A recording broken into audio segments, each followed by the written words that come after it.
Welcome back. Congress પ્રદેશ પ્રભારી રઘુ શર્માની ગુજરાત મુલાકાત. જ્યાં ગુજરાતની રાજકીય સ્થિતિ અંગે મંથન કરશે. પ્રભારી બન્યા બાદ ગુજરાતની આ પહેલી મુલાકાત છે.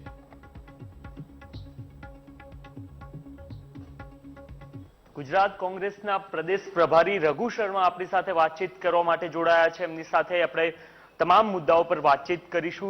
सर, एक ऐसे प्रदेश का प्रभार आपको सौंपा गया है जहां पे पिछले 25-27 साल से कांग्रेस सत्ता से दूर है. बुनियादी ढांचे की बात की जाए तो बहुत सारे इश्यूज यहां पे देखने को मिल रहे हैं. किस प्रकार का एक्शन प्लान लेके रघु शर्मा आए हैं जिससे 2022 में कांग्रेस फतेह हासिल कर सके? एक तो मैं कांग्रेस पार्टी के कार्यकर्ताओं का बहुत आभार व्यक्त करता हूं कि 25 साल सत्ता में नहीं होने के बावजूद गुजरात में कांग्रेस विचारधारा जिंदा है, पार्टी का कार्यकर्ता मौजूद है. और सबसे बड़ी बात यह है कि आने वाले चुनौती का मुकाबला करने के लिए भी, अगर वरना तो 25 साल कौन किस पार्टी में रहता है जो सत्ता में रहती ही नहीं है. तो यहां वजूद तो है कांग्रेस पार्टी का, कांग्रेस है तो उसको एक करना है, संगठित करना है, सही आदमी को सही जगह जिम्मेदारी देनी है और एक अनुशासन के साथ लड़ाई लड़नी है. हमारा पहला काम होगा कांग्रेस संगठन को किस तरह से मजबूत करें. जिम्मेदारी, जो आदमी बेहतर तरीके से कौन सी जिम्मेदारी निभा सकता है उसको वो जिम्मेदारी दें.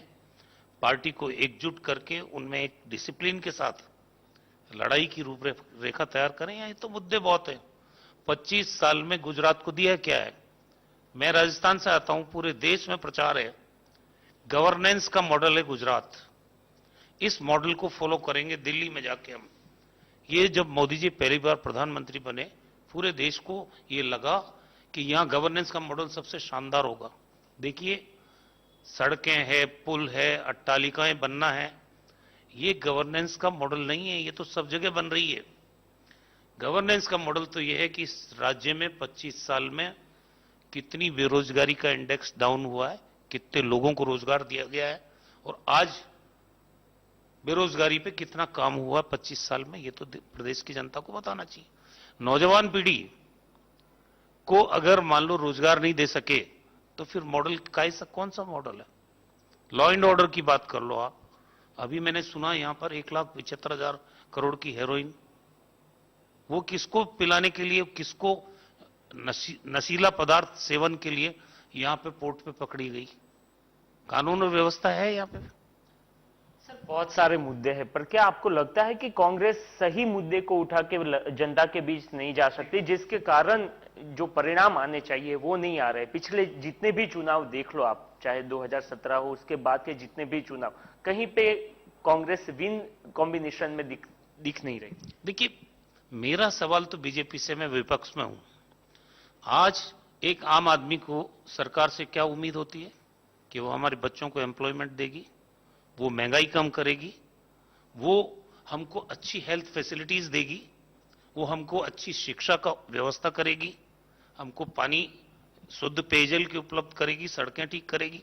मेरा सवाल यह है कि सदी की भीषणतम महामारी के दौर से हम गुजर रहे हैं. यहां आपने प्राइवेट हॉस्पिटल तो बना दिए, लेकिन वो गवर्नमेंट की, वो प्राइवेट हॉस्पिटल क्या गरीब की रीच में है? उसकी पॉकेट में इतना पैसा डाला है गुजरात की सरकार ने कि जाके इन प्राइवेट हॉस्पिटल्स के भारी भरकम बिल को चुका के वो अपनी जिंदगी की रक्षा कर ले. कितने लोगों ने कोविड में यहां अपनी जान दी? क्या प्रबंधन था? एक पड़ोस में राज्य हमारा है, हम तो गुड गवर्नेंस का मॉडल नहीं बताते हैं, लेकिन वहां निःशुल्क दवा योजना है, वहां निःशुल्क जांच योजना है, वहां 5 लाख तक का बीमा कवरेज हर गरीब आदमी को है.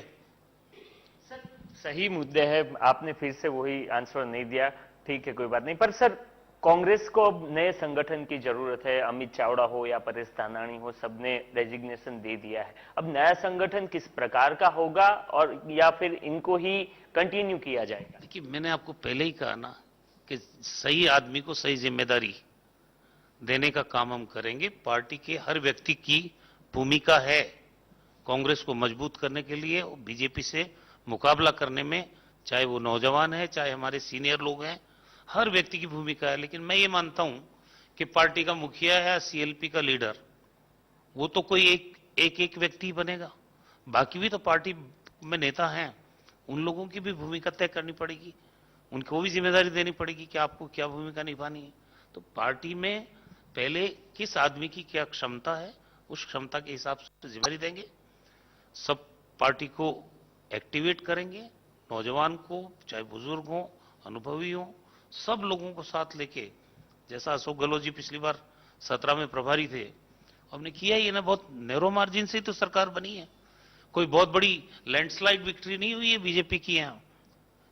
25 साल उनको सत्ता में जरूर हो गए, लेकिन सत्ता में धार्मिक पोलराइजेशन से ही आते हैं। वो विकास के नाम पे वोट मांगे तो हमें खुशी होगी, फिर सरकार बना ले, क्योंकि पब्लिक अगर उस पर मोहर लगा दे कि भाई इन्होंने शिक्षा का व्यवसायीकरण नहीं किया, इन चिकित्सा का व्यवसायीकरण नहीं किया, इन्होंने कानून और व्यवस्था दी है, यहाँ किसानों की जिंदगी में तब्दीली लाए, महंगाई इन्होंने कम की, अगर इन मुद्दों पे चुनाव लड़ती है बीजेपी और फिर जनता आशीर्वाद दे दे, समझ में आता है। सर, आपने धार्मिकता की बात की, कल आप आए, मंदिर मंदिर घूमे, क्या फिर मतलब 2017 में भी राहुल गांधी घूमते थे, कांग्रेस फिर एक बार वही एक्शन प्लान के साथ जा रही है जो धार्मिकता की आप बात? मेरी बात सुनिए कि मैं तो बचपन से मंदिर जा रहा हूं, मैं नवरात्रा करता हूं, मैं पूजा करता हूं, दैनिक जीवन में करता हूं, लेकिन मैं बाहर आके नहीं कहता कि मैं पूजा करता हूं, मैं मंदिर गया हूं इसलिए मेरे को वोट दो। वो मंदिर नहीं जाता है उसको वोट मत देना, ये राजनीति का हिस्सा नहीं होना चाहिए। यही तो फर्क है बेसिकली हमारे। मंदिर तो सब जा रहे हैं, वो भी जानते हैं, लेकिन कांग्रेस को ये कहते हैं कि ये तो धर्म के खिलाफ है और हम धर्म को अपनाने वाले लोग हैं। धार्मिक पोलराइजेशन इसी को कहते हैं, धर्म के आधार पर जो लोग वोट मांगे वही धर्म का दुरुपयोग कर रहे हैं। हम लोग धर्म के नाम पे वोट नहीं मांगते। बिन सांप्रदायिक पार्टी की बात करते हैं, आप बीजेपी के आक्षेप भी करते हैं, पर इस प्रकार की पार्टियां यहाँ पे अब आने लगी है, चाहे आम आदमी पार्टी हो या फिर एआईएमआईएम हो, जो आपके परंपरागत मत को तोड़ रहे हैं। इसके लिए कोई एक्शन प्लान है या फिर इनको किस प्रकार की चुनौती के तौर पे आप देख रहे हैं? देखिए, ये तो एआईएम के बाद ये तो सारे राज्यों में चुनाव के पहले आप देख लीजिए, गोवा में चुनाव हो तो वहां भी पहुंच रहे हैं, अभी थोड़े दिनों पहले बिहार में चुनाव थे वहां भी पहुंच रहे हैं, गुजरात में भी चुनाव से पहले। ये पॉलिटिकल पार्टियां वो है जो किसी एजेंडा बेस्ड पॉलिटिक्स के लिए यहां आए हैं, जो आप कह रहे हो, खुद ही कह रहे हैं कि नुकसान करने आए हमको। ये तो प्रदेश की जनता भी समझे कि ये जो स्ट्रेटजी है किसको लाभ दे रही है।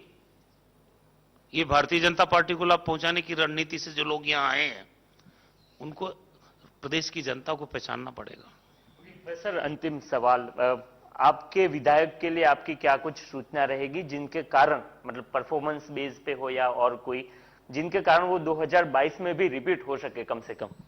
देखिए, फीडबैक सिस्टम तो पूरा अब डेवलप कर ही रहे हैं हम। आने वाले 6 महीने में आपको पता चल जाएगा हर कॉन्स्टिट्यूंसी में कौन विधायक रिपीट होकर आ रहा है, कौन नया जीत सकता है।